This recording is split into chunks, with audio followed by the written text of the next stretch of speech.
प्रिय साथीहरू, यो हजुरहरूले देखिराख्नु भएको अन्नपूर्ण गाउँपालिका वार्ड नम्बर 3 1 नम्बर गेट। यो बाटो तपाईँले देखिराख्नु भएको बाटो चाहिँ बागलुङ उसमा बेन हुँदै जाने बाटो हो भने यो बाटोबाट तपाईँ लुम्ले कृषि अनुसन्धान केन्द्रभित्र जान सक्नुहुनेछ। ल तपाईँलाई भित्रको विषयमा तपाईँलाई जानकारी गराउनेछु। दाइ नमस्ते, के गर्दै हुनुहुन्छ? ए टेका लगाउनु भएको के जातको? यो काली खुर्सानी। यो कतिको फल्छ दाइ? यो फल्छ, बाक्लै फल्छ। हजुर सानो हुन्छ। ए हजुर सुरुमा चाहिँ नि कालो हुन्छ के अरे, हजुर पछि पाकेपछि रातो रातो हुन्छ। यो ए काली, नामै काली खुर्सानी हो यो? नाम काली नै। ए हजुर एकजना मात्रै हुनुहुन्छ आज यो फिल्डमा? यो अन्नपूर्ण गाउँपालिका वार्ड नम्बर 3 भित्र रहेको लुम्ले कृषि केन्द्र हो। हजुरहरू कतै आउन छुट्नु भएको छ भ्रमण भने यो केन्द्रभित्र आएर कृषिमा फुल तपाईँको दिमागमा आमूल परिवर्तन हुनेछ। यो देखिएको जलवायु केन्द्रबाट यो नाप्ने उपकरणहरू हुन्। यो तपाईँले अब तपाईँको पानी कति आउँछ, त्यसको चिसोपन कति छ भनेर नाप्ने यो उपकरणहरू हो। यसबाट तपाईँले प्रत्येक दिनको बेलुका बुलेटिन टेलिभिजनबाट सुन्नुभएकै छ, रेडियो नेपालबाट सुन्नुभएकै छ। हजुरले हेर्दै हुनुहुन्छ। यो लुम्ले कृषि केन्द्रभित्रको भ्युज हो।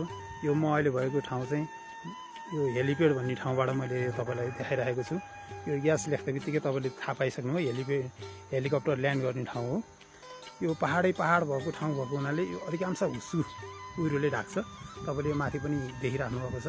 हेलिकप्टर जोमसोम हुँदै आयो भने पनि योबाट पोखराले बाइपास गर्न सक्दैन र यहीँ ल्याएर ल्यान्ड गरेर मौसम खुले पछाडि लिएर जाने हो। हजुरले हेर्दै हुनुहुन्छ ठुल्ठुलो टनेलहरू।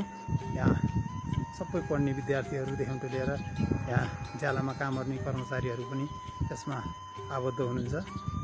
यहाँ यो तपाईँले तल देखिरहेको गेस्ट हाउस हो। तपाईँहरूको यहाँ सेमिनार हलदेखि लिएर गोष्ठी सबै कुरोको यहाँ ज्ञानले पूर्ण छ। यो पहिला ब्रिटिस सरकारले गरे पनि अहिले नेपाल सरकारबाटै यो सञ्चालनमा छ। यो चियाबारी हो, हेलिप्याडको वरिपरि चियाबारी छ। तपाईँ कहीँ कतैबाट पनि लुम्ले कृषि केन्द्रभित्र भ्रमण आउन छुट्नुभएको छ भने आजैबाट तपाईँको सहकारी छ, तपाईँका स्कुल छन्, तपाईँ यो ठाउँमा आएर एकचोटि अवलोकन गरेर कृषिमा केही गर्ने आँट र साहस बोकेर जानुहोस्। यो कृषि केन्द्रभित्र आउन नछुटाउनु होला। तपाईँलाई कृषिमा प्रत्येक कुराहरूको तपाईँलाई ज्ञान हुनेछ। तपाईँ आउनुहोस्, एक दिन टाइम लिएर घुम्न आउनुहोस्।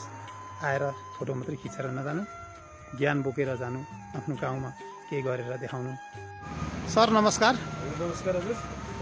यहाँ भ्रमण गर्न आउनेहरू देशबाट बाहिरबाट आउनुहुन्छ, अलपत्र पर्नुहुन्छ, कुन बार आयो भने हामीले यो भित्र गएर अवलोकन गर्न पाइन्छ सर? यस्तो छ, यहाँ जानकारी लिएर आउँदाखेरि जुनै बार पनि पाइन्छ, छुट्टी बिदामा नि पाइन्छ, जानकारी हुनु पर्यो यहाँ। हजुर। नत्र अरू बारको बेलामा आउनको लागि तपाईँहरूलाई अब हाम्रो अहिले शनिबार र आइतबारको बिदाले गर्दाखेरि सोमबारदेखि शुक्रबारसम्म बिहान 10 बजेबाट बेलुका 5 बजेसम्म घुम्नलाई पाइन्छ र बस्नको लागि पनि व्यवस्था छ। पहिले जानकारी गराएर आयो भने बिदामा नि पाउँछ। बिदामा नि पाइन्छ। यहाँ चाहिँ माथि जानकारी हुनु पर्यो। त्यो वाट्सएपमा नम्बर राखिदिएको छ। हजुर। त्यहाँ नम्बर सर्च गरेर हेर्न सक्नुहुन्छ। ए हुन्छ सर, हस् धन्यवाद। हजुरहरूले आज के गर्दै हुनुहुन्छ यहाँ? गर्दै हुनुहुन्छ डेमो तरकारी भन्छन्। डेमो तरकारी? यो एरियालाई यतिलाई डेमो भन्छन्। हजुर। यो हर्टिकल्चरको तरकारी पर्छ। ए हर्टिकल्चरभित्र पर्छ यो? हजुर। ए आज खास के को तरकारी हो? मुला? यो मुला भयो, गाजर, भट्ट, भ्यान्टा, खुर्सानी, यहाँ सबै छ।